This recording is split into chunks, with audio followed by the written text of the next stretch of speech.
Every time I stepped foot in my classroom as a teacher, I was filled with such a sense of joy and accomplishment and pride in these young women. Some of the most memorable experiences are watching the ways that the girls would challenge each other in class and to really challenge themselves and to see the growth, the arc of growth that would happen from the day a girl came in as a 9th grader to who she left as a 12th grader. And that is incredibly rewarding. My name is Sarah Quinn. I am the Director of Admission at Miss Porter's School, and I am in my 8th year as the Director of Admission. I actually began at Porter's back in 2008. I began as an English and an art history teacher, a coach, and I fell so in love with my experience and passionate about the work we were doing with young women that I moved into this role later on in admissions. Well, I'll be honest, I am a graduate of a co-ed boarding school, and I never thought that I would want to be at an all-girls school, so much so that I didn't even look when I was applying myself to high schools. And I was lucky enough to be invited in 2008 to come here and look, and I spent one day here, and I knew that I had to be in this environment and with these people. And so I think there are things that make it unique because it's all girls, but that's just the beginning.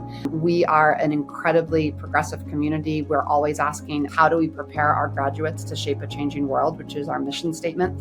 So we're constantly looking at the world around us and saying, are we appropriately preparing our girls for the world that they will inherit? And there are so many things about our education, about our community, about our co-curriculars that empower young women, allow them to feel confident, allow them to continue to grow as learners and as leaders, and to really step into the world better prepared than I think they would be at many other schools. And so the unique aspect is the combination of the confidence that we give the girls, but also the degree to which we really push them and want them to get outside of their comfort zones and to grow. I think that it's a combination of both the academic and then also the interpersonal. Almost every time I stepped foot in my classroom as a teacher, I was filled with such a sense of joy and accomplishment and pride in these young women. Some of the most memorable experiences are watching the ways that the girls would challenge each other in class and to really challenge themselves and to see the growth, the arc of growth that would happen from the day a girl came in as a 9th grader to who she left as a 12th grader. And that is incredibly rewarding.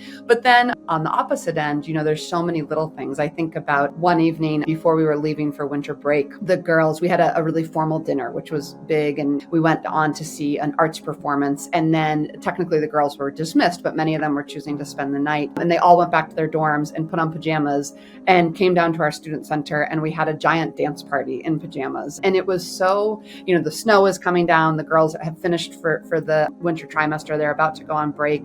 And I remember in that moment thinking, this is something to me that is authentically something that happens at an all-girls institution where you can just be really formal and prepared for all of the things that the academic life entails. And yet in the same exact day, you can start to be really silly and just to be yourself and to have fun. And that is what I think that I love so much when I see the way that the girls are really challenged and growing here, but also so comfortable in who they are and enjoying in their day-to-day life. There are so many that I can think of. I have the privilege of being the 9th grade class dean. So I spend a lot of time with the 9th graders, and we have 5 students in each grade who are elected class officers. And this spring, my elected class officers came to me and said, could we do a Jenga tournament for the 9th grade? And I was like, okay, that'll be fun. And they took these Jenga blocks and they put really fun questions on all of them. So they would pull it out and it maybe would say, what's your favorite food? Or tell me something you love about your family. And we had an optional event where we said to the 9th graders, come on down. And about 80% of them came down to the student center, and we had like 2 hours of playing Jenga and getting to know each other. And I just thought that was